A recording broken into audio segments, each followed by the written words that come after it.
ओम सच्चिदानंद रूपाय विश्वोत्पत्त्यादिहेतवे तापत्रय विनाशाय गोविंदाय नमो नमः। कृष्णाय वासुदेवाय हरये परमात्मने प्रणताक्लेशनाशाय गोविंदाय नमो नमः।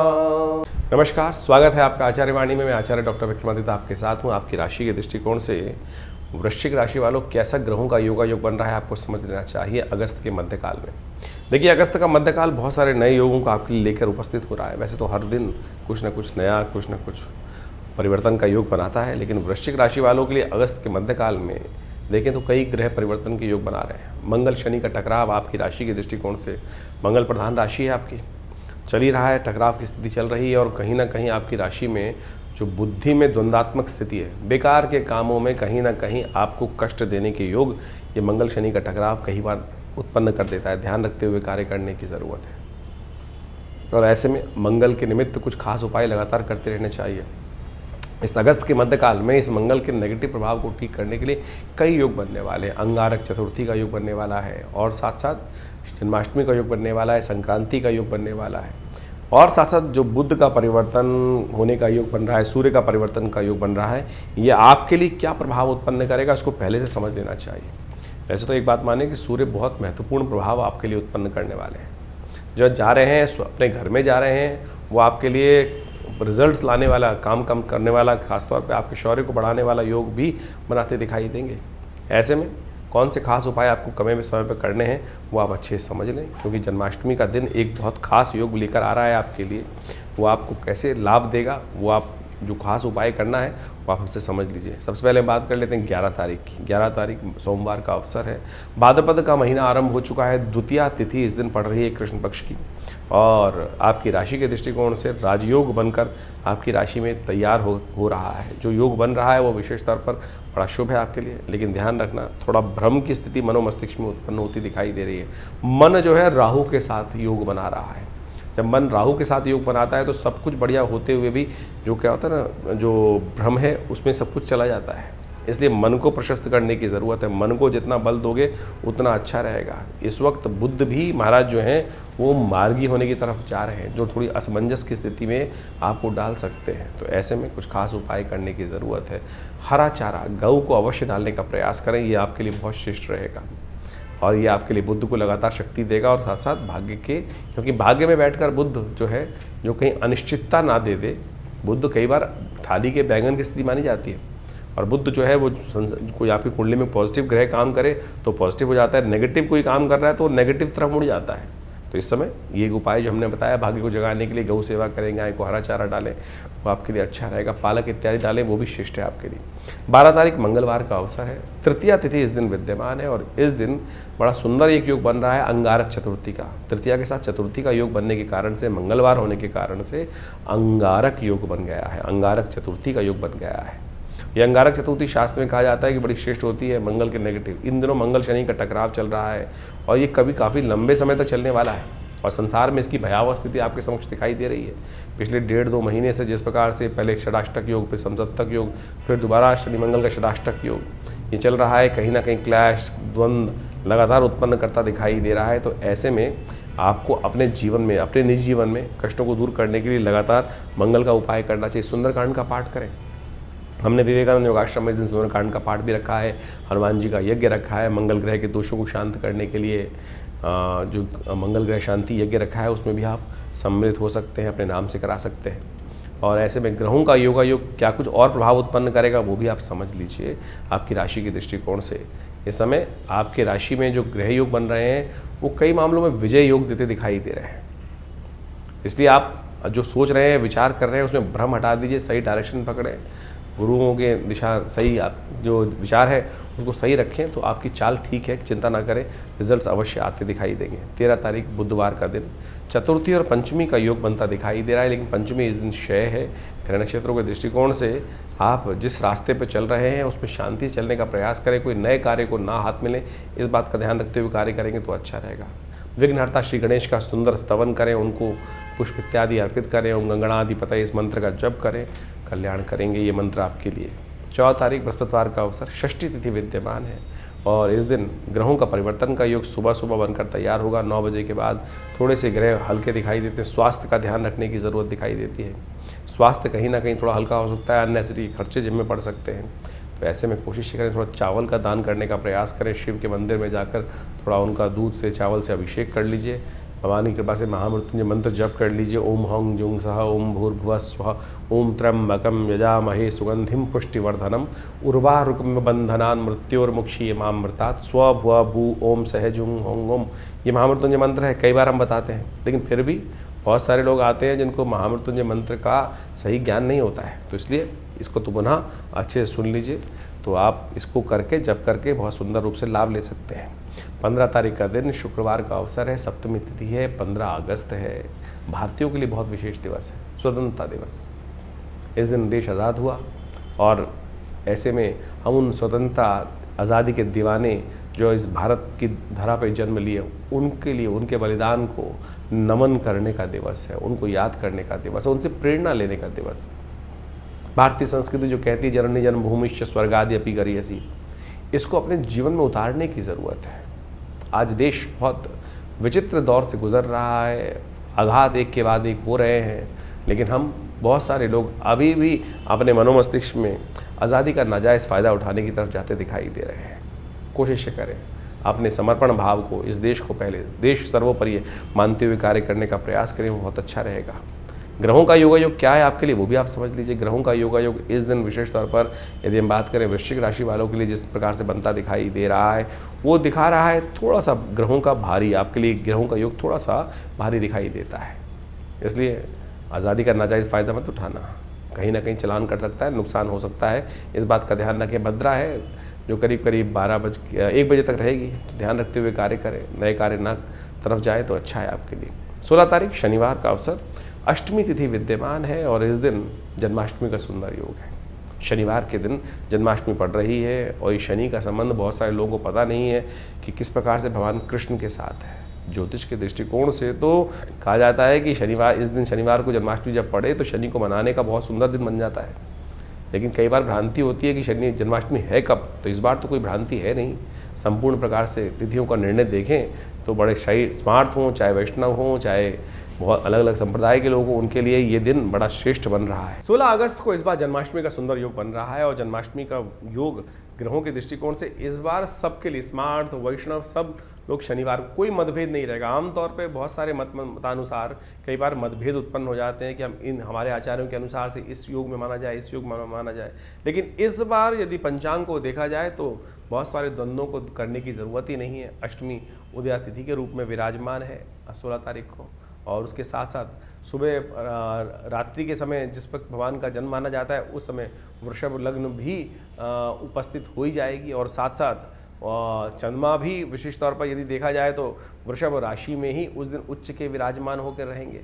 और इसके साथ साथ एक बात ग्रहों का योगायोग और भी बड़ा सुंदर ये बन रहा है कि रोहिणी नक्षत्र वो भी रात्रि के अंतिम पहर में जाकर भोर काल से पहले पहले उपस्थित होने के योग बना लेगा। दिल्ली के पंचांग के अनुसार से देखें तो बहुत सारे ग्रहों का योगायोग इसी प्रकार से बन रहा है। तो क्या स्मार्ट, क्या वैष्णव, क्या संप्रदाय, समस्त लोगों के लिए ये सुंदर तिथि है। भगवान सुंदर का अभिषेक करें, भगवान का विशेष तौर पर पूजन करें। ओम नमो भगवते वासुदेवाय पुरुष सूक्त के द्वारा भगवान को सुंदर रूप से स्नान कराएं और उनका पूजन करें। षोडश विधि के अनुसार से षोडश जो हमारे पूजा पाठ के तरीके हैं उन सब के द्वारा सहस्रसी रेखा पुरुखा सहस्राक्ष सहस्रपात सभो में गंग सर्वात्मत्वात्रोतिष्ठ, इसी के द्वारा भगवान का अभिषेक दूध से, दही से, समस्त पंचामृत से भगवान का अभिषेक कराकर भगवान को वस्त्र अलंकृत करते हुए सुंदर रूप से भगवान का स्तवन करना। कहा जाता है कि आप कुछ और करें ना करें, कम से कम भगवान की जन्माष्टमी के अवसर पर भाद्रपद मास के कृष्ण पक्ष की अष्टमी के दिन अवश्य उपवास रखें।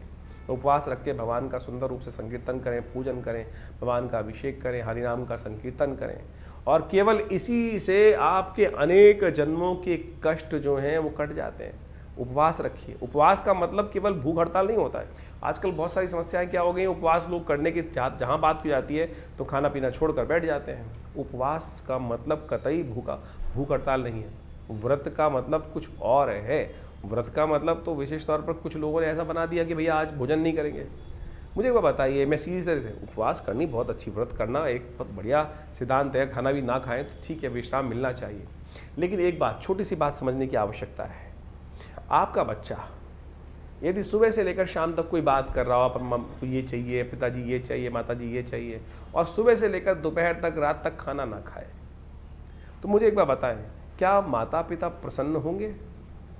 या माता पिता विशेष तौर पर उनका खून नहीं चलेगा कि बच्चा खाना नहीं खा रहा है, और भगवान आपके माँ बाप प्रसन्नता से अपने जीवन यापन कर पाएंगे? नहीं कर पाएंगे। तो शास्त्र में कुछ भ्रांतियां उत्पन्न हो गई हैं, लोगों ने भूख हड़ताल को व्रत मान लिया है। व्रत का वास्तविक अर्थ जो है वो है उपवास। वास का मतलब है रहना, उप यानी जहां से हो, जहां रह रहे हो वहां से हटने का प्रयास करो, कहीं और वास करो, वहां से अपने आप को उठाओ और प्रभु के सानिध्य में जाकर वास करने का प्रयास करो। शांति से प्रभु का स्मरण करो, सात्विकता के साथ रहो, प्रभु के श्री चरणों में निवास करो, तब तो व्रत हुआ, तभी तब तो उपवास हुआ। नहीं तो केवल भूख हड़ताल हुई, नहीं तो जिद हो गई। आपको खाली ना खाना, खाना ना खाना भी एक प्रकार से उपव्रत कहा जा सकता है, लेकिन कुछ कालांतर में ऐसी भ्रांति उत्पन्न हो गई है बहुत सारी चीज़ों ने कि भूख हड़ताल, पेट को कुछ नहीं देना, उसी को हम व्रत मान के बैठ गए हैं।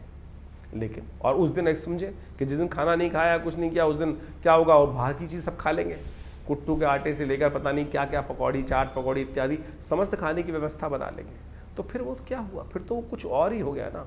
इस व्रत में हरिनाम का संकीर्तन, जागरण, भगवान के नाम का जप, भगवान के क्रियाकलाप जो हैं उनकी कथाएं पढ़ना, उनकी कथा सुनना, उनके मंत्र का जप करना, दान पुण्य करना, सात्विकता का से जीवन निर्वाह करने का प्रयास करना, और विशेष तौर पर मनसा वाचा कर्मणा प्रभु के नाम का संकीर्तन करना, ये तो हुआ उपवास।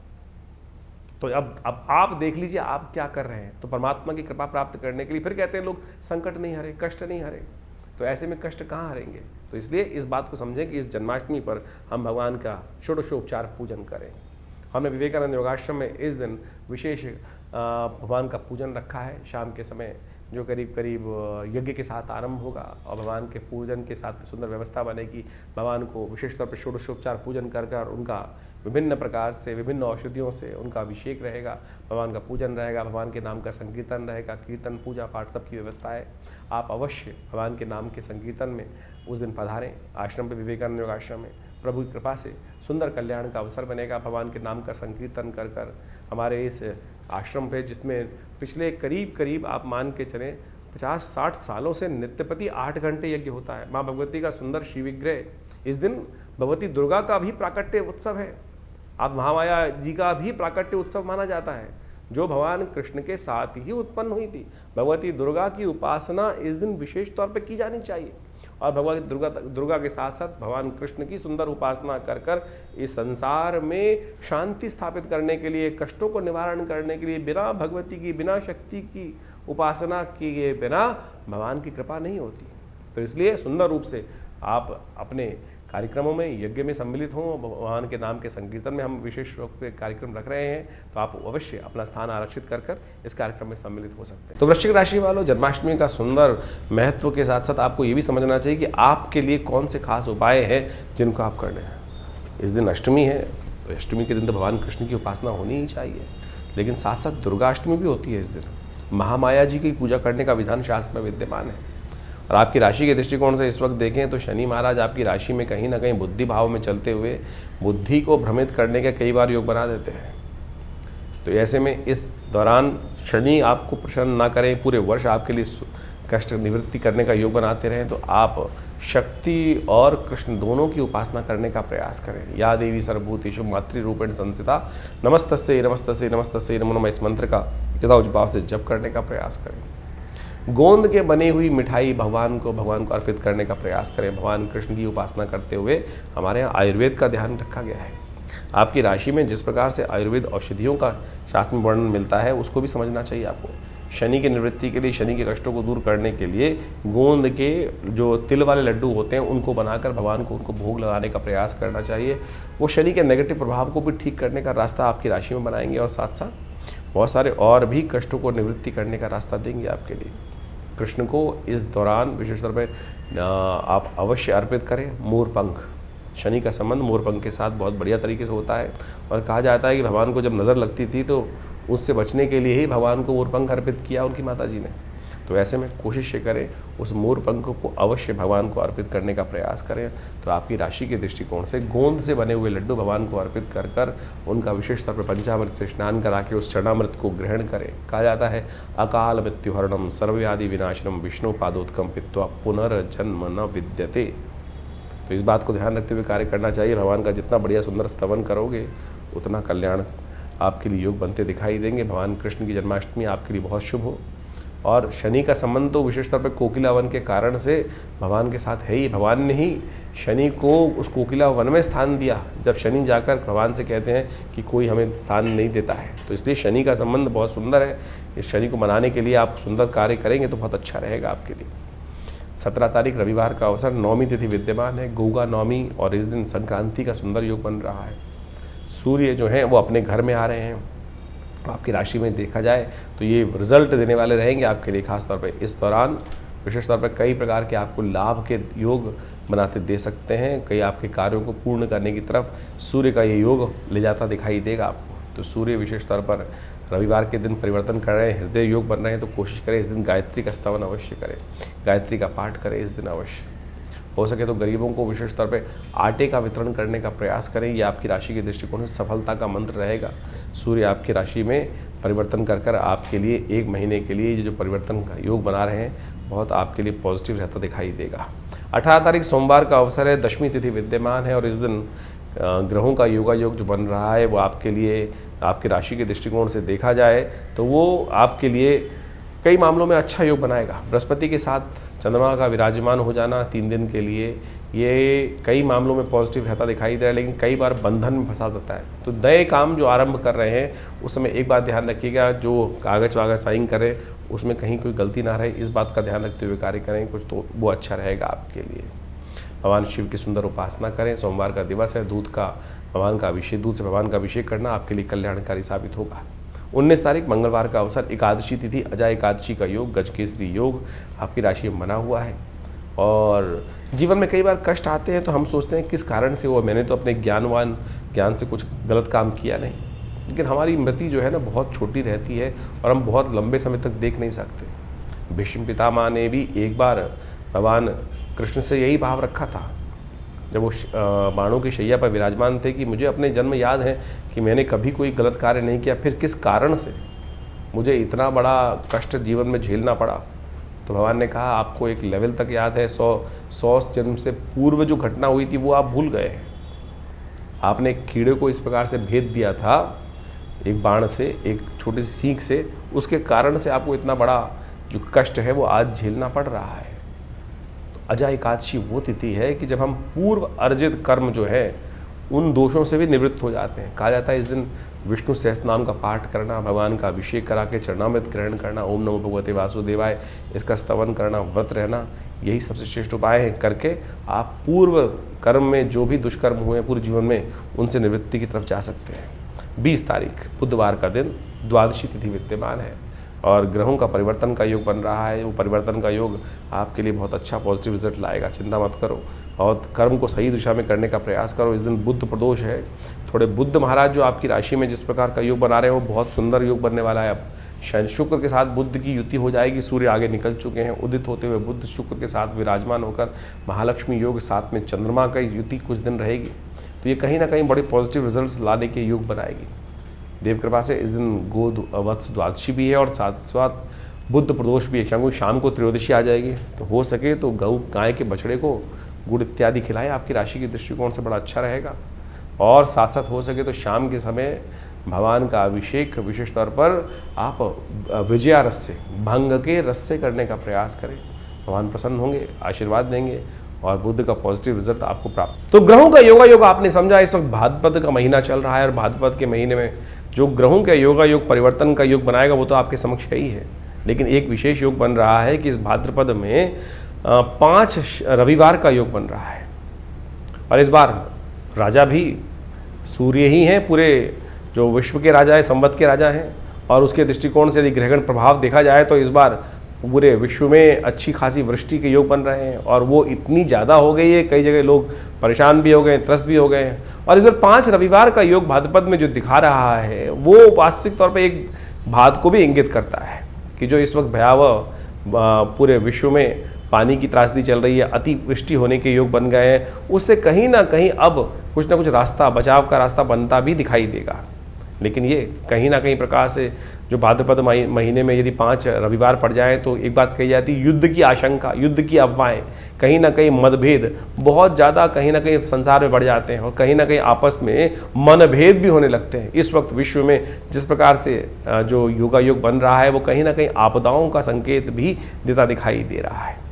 और ऐसे में जो अन्न इत्यादि के संबंध में जो कार्य करते हैं उनको भी थोड़ा सावधान रहना चाहिए। तेजी का माहौल बनता दिखाई दे रहा है। विभिन्न अन्न के क्षेत्र जितने भी हैं, खाद्य पदार्थ जितने हैं, गेहूँ इत्यादि, चावल इत्यादि और बहुत सारी और भी जितनी चीज़ें हैं, उन सब में कहीं ना कहीं जो अतिवृष्टि के कारण से जो योग बनते दिखाई दे रहे हैं वो कहीं ना कहीं महंगाई को बढ़ाने की तरफ योग बनाते दिखाई दे रहे हैं। ऐसे में आपकी राशि के दृष्टिकोण से जो योग बन रहे हैं वो आपने अच्छे समझें। ग्रहों के प्रभाव को जितने जल्दी हम समझ लें और उसके अनुसार से अपने जीवन में सही रास्ता पकड़ लें, ये ज्योतिष का चमत्कारिक प्रभाव है। देखिए, जो सूर्य है वो हर एक स्थिति में एक सही निकलता है, लेकिन हर व्यक्ति पर उसका प्रभाव अलग अलग होता है। ग्रहों का ये परिवर्तन जो योग बनाते हैं, इन सब का प्रभाव सूक्ष्म दृष्टिकोण से हर व्यक्ति को समझ में आना चाहिए। ज्योतिष के दृष्टिकोण से बड़ा सूक्ष्म अन्वेषण है। आपकी जन्मपत्री, आपका जो भाग्य है वो हर व्यक्ति का अलग है। कहीं ना कहीं उस भाग्य पर किस प्रकार का योग बनेगा, ग्रहों का परिवर्तन क्या प्रभाव डालेगा, हर व्यक्ति पर अलग प्रभाव डालता है। एक ही क्षेत्र में रहने वाले, एक ही घर में रहने वाले, यदि हम देखें कि क्या परिवर्तन एक जैसा ही होगा सबके लिए? नहीं, बिल्कुल नहीं होगा। किसी के लिए अच्छा, किसी के खराब। एक ही घर में रहने वाले जो 8, 5, 6 जातक हैं, उन सब पर भी ग्रहों का प्रभाव अलग अलग होता है। तो ऐसे में उस परिवर्तन का प्रभाव आपके ऊपर क्या हो रहा है, राशि के दृष्टिकोण से तो आप समझ ही रहे हैं, लेकिन आपकी जन्मपत्री, आपका जन्म समय, आपका भाग्य बिल्कुल बहुत सारी चीज़ों को बताने में रास्ता बता सकता है। तो ज्योतिष विज्ञान बड़ी सूक्ष्म दृष्टिकोण से देखने की चीज़ें हैं, और हम बहुत सारी चीज़ों को समझने का प्रयास करते हैं। बड़ा शोध संस्थान चलाते हैं पिछले करीब 50 सालों में। ज्योतिष के संबंध में, अध्यात्म के संबंध में, भारतीय योग विज्ञान के संबंध में हमारे आश्रम में बहुत सारी रिसर्च, बहुत सारा अनुसंधान, शोध किया गया। 50 से ऊपर पुस्तकें प्रकाशित की गई हैं। सदगुरु आचार्य श्री केशव देव जी के महाराज के सानिध्य में रहकर हमने बहुत सारे विभिन्न भारत की पराविद्याओं के ऊपर कार्य किया, चाहे वो मंत्र विज्ञान है, चाहे वो यज्ञ विज्ञान है, चाहे वो कर्मकांड है, योग है, योग की सहस्त्रों शाखाएं हैं, और उन सब के ऊपर मुद्रा विज्ञान इत्यादि बहुत सारे अलग अलग विषयों के ऊपर बहुत सारा शोध अनुसंधान करके चीज़ों को समझने का हमने प्रयास किया। और आप समझें, ज्योतिष एक ऐसा विषय है कि जिसके द्वारा आप बहुत सारे कार्यों का निदान भी कर सकते हैं, डायग्नोज कर सकते हैं। बीमारियों के संबंध में भी जो आयुर्वेद के साथ साथ ज्योतिष को साथ साथ चलाया गया था। आज जो समाज में जो आयुर्वेद का या चिकित्सा विज्ञान का भाव है, वहाँ ज्योतिष के एक पार्ट को निग्लेक्ट कर दिया गया है। अरे ज्योतिष पूरी तरह से डायग्नोज पर ही है, आपके ग्रह बदले और वो कहीं ना कहीं कौन सा रोग उत्पन्न करेंगे, किस प्रकार से बीमारी का रास्ता बनाएंगे, ये भी ज्योतिष के अंदर बहुत अच्छे से, अगर समय खराब चल रहा है, किस प्रकार से कौन से मंत्र को जप कर कर, कौन सी मुद्रा का प्रयोग करके, कौन सी औषधि कब आपके लिए अच्छी अनुरूप रहेगी, कौन सी औषधि कब कार्य नहीं करेगी, ये भी ज्योतिष विज्ञान के माध्यम से आप बहुत अच्छे से समझ सकते हैं, कार्यों को कर सकते हैं। हमने इसके ऊपर बहुत अच्छे से चीज़ों को समझने का प्रयास किया। बहुत सारी चीज़ें हम समय समय पर आपके बहुत सारे अपने इन कार्यक्रमों के माध्यम से आपके समक्ष रखते भी आए हैं। तो आप ज्योतिष विज्ञान को सही रूप समझने का प्रयास करें। विडंबनाएं, बहुत सारी लोग आपके मन में ऐसे भाव डालने का प्रयास करेंगे कि सब कुछ भी सत्य नहीं है। अरे नहीं, एक एक चीज़ सत्य है, एक एक चीज़ का प्रभाव है, इसको आप समझें। हमारे ऋषि मुनियों ने हजारों लाखों पुस्तकें, लाखों अनुसंधान हमारे समक्ष उपस्थित किए हैं। हर ऋषि, करोड़ों ऋषि हुए आज तक हो चुके हैं, और उन सब ने अपने शोध हमारी भारतीय संस्कृति में जगह जगह बताए हैं, और लोग उसका प्रभाव देखते भी आए। और हमने खुद देखा, बहुत सारे महामृत्युंजय मंत्र इत्यादि, बहुत सारे अनुष्ठान जो समय समय पर करते हैं, उनका प्रभाव बहुत प्रत्यक्ष रूप से होता है। चाहे वो जीवन के स्वास्थ्य संबंधी समस्याएं, चाहे वो जीवन की किसी भी पहलू से संबंधित समस्या है, उसका निदान करने के लिए विभिन्न मंत्रों के माध्यम से, विभिन्न उपायों के माध्यम से, चाहे वो रत्न है, चाहे वो विभिन्न उपाय हैं, चाहे वो दान है, चाहे वो पुण्य है, चाहे वो औषधि है, चाहे वो ध्यान है, इन सबको मार्ग अपना सकते हैं। और तो और मुद्राएं तो अपने आप में चमत्कारी प्रभाव दिखाती हैं। ये शरीर के जो विभिन्न भागों के द्वारा योग और विभिन्न मुद्राओं का उपयोग किया जाता है। जैसे किसी का बृहस्पति खराब है तो ये ज्ञान मुद्रा का नित्य प्रति अभ्यास करें, देखें, किसी और चीज़ की आवश्यकता ही नहीं पड़ेगी। शनि यदि खराब चल रहा है, शनि का दुष्प्रभाव बहुत ज़्यादा जीवन में हो रहा है, तो यदि नेगेटिव प्रभाव है तो इसको इस मुद्रा के द्वारा, शून्य मुद्रा का उपयोग करते हुए, शनि की मुद्रा का उपयोग करते हुए यदि मंत्र जप किया जाए, कुछ भी उसका नित्य प्रति इस मुद्रा का अभ्यास किया जाए, तो उससे भी बहुत ज़बरदस्त प्रकार से आपकी समस्याओं को ठीक करने में रास्ते मिलते हैं। तो ऐसे बहुत सारी चीज़ें हैं, बहुत सारे मार्ग हैं जिनको आप समझेंगे तो बहुत अच्छे से रास्ता बनता दिखाई देगा, कष्टों को निवारण करने का योग बनता दिखाई देगा। और इन सब चीज़ों को हमें अच्छे से समझ लेना चाहिए। बहुत सारे लोग, ये कहानियाँ नहीं है, पुराण इत्यादि में जो रहस्य बताए गए हैं वो कतई किसी प्रकार भी कहानियाँ नहीं है, लेकिन उनके पीछे उसका आदि भौतिक आदि दैविक रहस्य छुपा हुआ है। उन रहस्यों को हमको समझना चाहिए। अभी सावन का महीना समाप्त हुआ, सावन में भगवान का जैसे हम रुद्राभिषेक करते हैं, रुद्राभिषेक करते हुए भगवान पर विभिन्न प्रकार से भगवान को स्नान कराया जाता है, कभी दूध से, कभी दही से, कभी भस्म से। भगवान के ऊपर बिलपत्र चढ़ाए जाते हैं, दूर्वा चढ़ाई जाती है, भंग चढ़ाई जाती है, और तो और वो आक के पत्ते चढ़ाए जाते हैं, धतूरे के पत्ते चढ़ाए जाते हैं। यदि इनको वैज्ञानिक तौर पे आप देखने का प्रयास करेंगे तो इन सब के माध्यम से आप समझे, घास को चढ़ाकर भगवान के ऊपर चढ़ाने का कारण क्या है? उसका मंत्र है कांडात कांडात प्रोहंती। भगवान के ऊपर चढ़ाते हुए इस मंत्र को कहा जाता है। औषध विज्ञान के अनुसार से आपके जो बहुत सारी बीमारी को ठीक करने के लिए, पेट संबंधी बीमारियों को ठीक करने के लिए ये बहुत दिव्य औषधि है। जो घास के ऊपर 3 जो अंकुर, दिरवा अंकुर होते हैं, कहा जाता है गणेश जी एक बार बीमार हो गए थे और ऋषियों ने 108 दूर्वा अंकुर अभिमंत्रित कर कर गणेश जी को दिए, उससे उनको स्वास्थ्य में लाभ प्राप्त हुआ।